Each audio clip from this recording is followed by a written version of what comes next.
Lalu ada yang berkata, oh kalau di tanah lapang banyak najisnya. Baik, para ulama itu menjelaskan tentang masalah najisnya pupuk kandang. Itu ada ikhtilaf di kalangan para ulama. Apakah kotoran kambing itu najis atau tidak? Apakah kotoran sapi itu najis atau tidak? Misalnya saja tanah lapangnya biasa untuk menggembalakan kambing atau sapi. Alhamdulillah kalau di tempat kita ini tanah lapang hampir-hampir tidak ada sapi atau kambing di sekitar kita. Jadi tidak menemukan kotoran sapi atau kotoran kambing. Bahkan nyari kotoran ayam pun ya. Oh, banyak. Di mana? Ada? Oh ya, kalau ada bagaimana hukumnya? Justru malah yang ada kotoran ayam. Baik.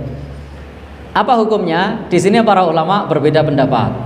Kalau saya secara pribadi memilih pendapat yang dikemukakan oleh Imam Malik dan juga Imam Ahmad, atau mazhab Maliki atau mazhab Hambali. Dalam mazhab Maliki atau mazhab Hambali, bahwasanya kotoran hewan ternak yang hewan itu dagingnya halal dimakan, maka kotorannya tidak najis. Itu mazhab Maliki dan mazhab Hambali. Berbeda dengan mazhab Syafi'i dan mazhab Hanafi. Dalam mazhab Syafi'i dan mazhab Hanafi, kotoran itu najis, baik dagingnya halal dikonsumsi ataupun dagingnya haram dikonsumsi, sama-sama najis. Tetapi kalau mazhab Maliki dan mazhab Hambali, yang najis itu hanya kotoran hewan yang jika hewan itu dagingnya tidak halal dikonsumsi. Contoh kotoran segawon. Tahu segawon ya? Segawon itu apa bahasa halus selain segawon? Bahasa Indonesianya apa? Bahasa halusnya anjing apa? Ya. Baik.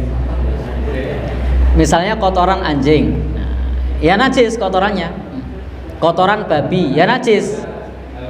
Kotoran kucing, ya najis.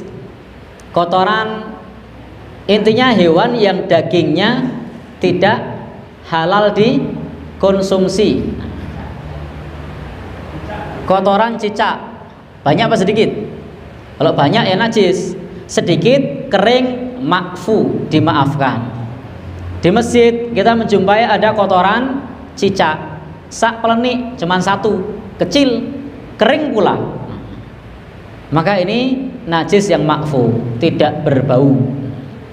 Kemudian juga itu dihilangkan dengan cukup mudah atau bisa disingkiri. Tetapi kalau kemudian kotoran cicak satu sendok atau satu centong, atau kotorannya masih basah, maka itu juga najis. Baik, jadi kuncinya adalah dilihat hewan yang mengeluarkan kotoran ini dagingnya halal atau haram. Kalau dagingnya halal, maka itu kotorannya tidak najis. Kalau dagingnya haram, maka kotorannya najis. Dan ini nanti berimbas pada hukum pemanfaatan kotoran. Jadi ini nanti berimbas pada hukum memanfaatkan kotoran. Boleh tidak memanfaatkan kotoran hewan tadi yang dagingnya yang kotorannya najis. Sesuatu yang najis tentu haram pula harganya dan tidak pula dimanfaatkan karena najis.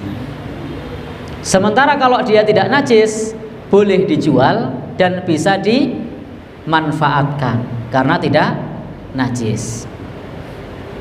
Baik, sehingga ketika di tanah lapang kita tidak perlu ragu lagi kalau di sana terdapat kotoran, karena kotoran ayam, kotoran kambing, kotoran sapi menurut mazhab Maliki, menurut mazhab Hambali itu tidak najis. Tidak najis. Maka kalau kita bekerja di kandang, maka cukup membersihkan diri. Kalau kemudian ada yang tidak sengaja masih belum bersih, maka sholat kita masih sah. Tetapi jika adab yang buruk, kalau kemudian kita tidak membersihkan diri, masih terdapat kotoran kambing, kotoran sapi, kok sholat, nah, itu adab yang buruk. Meskipun itu tidak najis. Kecuali dalam mazhab Syafi'i tadi hukumnya najis.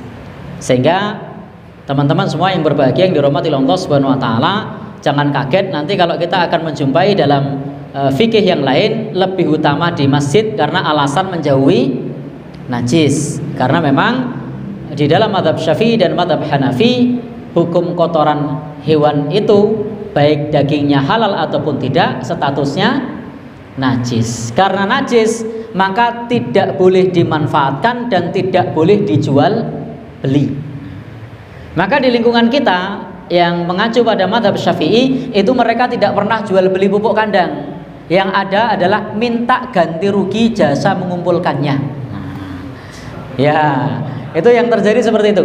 Jadi di masyarakat kita yang mengadopsi mazhab Syafi'i di dalam pemahaman mengenai masalah najis hewan tadi, najis kotoran hewan ternak tadi, ini rabukku PN, silahkan diambil gratis. Saya minta ganti rugi jasa mengumpulkannya. Setiap saya mengumpulkan satu keranjang jasanya sekian, dan ini ada sekian keranjang. Jadi tidak jual pupuknya, tapi minta jasa mengumpulkannya. Nah, itu yang terjadi di masyarakat kita seperti itu. Karena larangan jual beli barang yang najis. Larangan jual beli barang yang najis.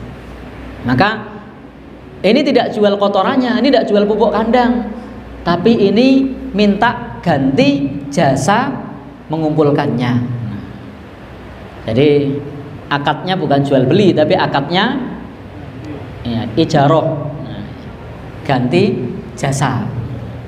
Itu beda kalau nanti mazhab Maliki atau mazhab Hambali, jual belinya sah karena itu bukan najis.